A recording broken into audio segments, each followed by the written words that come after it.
Hello. This is Linear Equations 5.6. This is where we're going to connect all the things we've been learning about so far in this unit. For starters, constant of variation is equal to slope, which is also equal to first differences as long as they're constant. So anytime we get a table of values and we take the first differences and we see that they're all the same, well, that number will be our slope. The constant of variation we learned about in the first couple lessons of direct variation and partial variation, well, that's also our slope. So slope is kind of the key thing. It's like the center of this whole unit, brings everything together. Because slope is also a rate of change. It's a rate of change in the real world. So when we talk about things per something, so kilometers per hour, pay per day, those are all rates of change. All this slope, first differences, constant variations, rates of change, they can be positive and negative. We can have a negative rate of change. In that case, we're just losing something over a period of time or losing something as pertains to another variable. Now, slope also has two definitive equations. The first one we learned, which is rise over run. And now we have a more algebraic one, which deals with 2 points on a line, where we have y2 minus y1 gives me, or over x2 minus x1. That will also give me the slope. So rise over run is something where if I have a line through a graph, I can calculate how much it goes up over how much it kind of goes to the right or left. Or if I have 2 points on that line, I can now algebraically figure out its slope.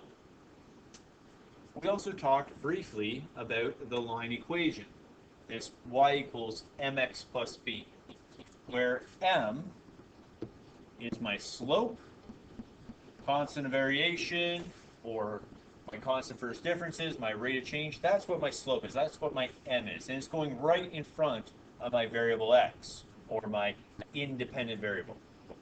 Whereas b is called my fixed constant.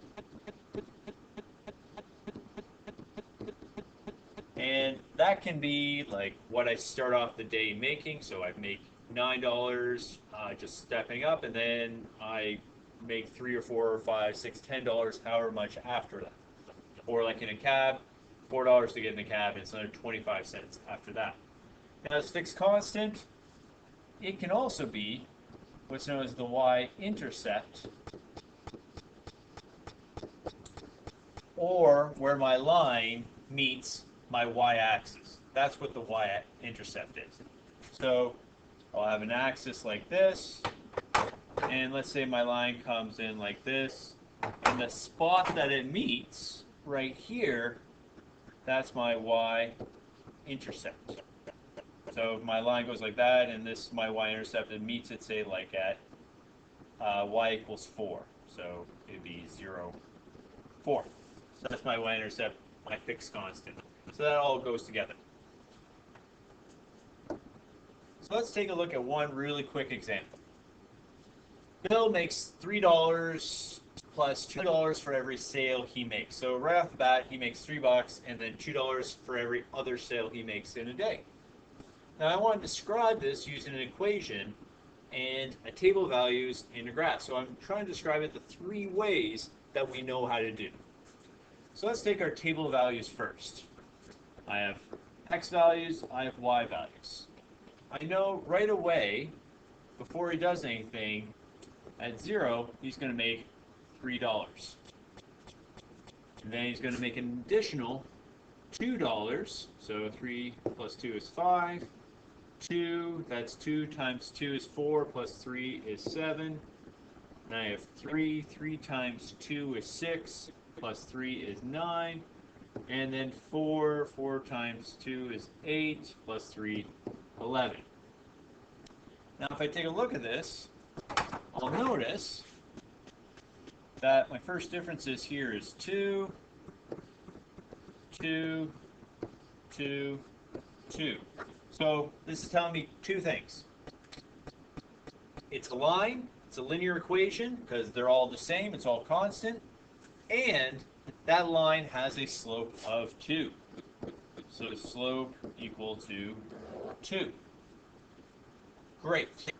I can also now plot this out in a graph. So if I have my 0, 1, 2, 3, 4, 5, 9, 1, 2, 3, 4, 5, 6, 7, 8, 9, and 10 at the top. So I can take my table of values and I can figure out where to start. I start at 0 and 3. So my first point is here. Second point, 1 and 5. 2 and 7. 3 and 9. And I can't really plot the rest of the points because they're off my graph. But I've got enough. I can make a line. Actually, let's make a better line than that. So we can go like this. There we go. That's a good line. So I have 2 points here.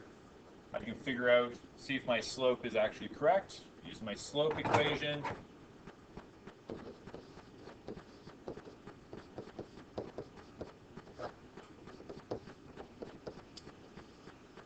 Move that over. So I'll take this point, this point here. Take this point and this point here. So my first point is 1, 5, and my second point is 2, 7. So I can just substitute that in. 2, 7 for 2, 1, 5. So I have 7 minus 5 over 2 minus 1, which gives me 2 over 1. And that matches up to what my slope is. So I've got my table values, I got my graph, and I've used like my slope equation to figure out my slope, but I haven't really actually figured out what my equation is. So my equation follows the form y equals mx plus b.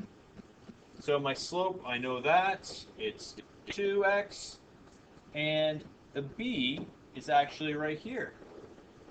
It's this first point. It's where x is equal to 0. And in this case, it's 3. So I know that my b is 3, and I figured out my equation. And this wouldn't matter if it was above 0 or below 0. It could be 2x minus 3 or whatever. It just depends on where my line's going to hit my y-axis. And that is kind of bringing everything together in preparation for our upcoming test.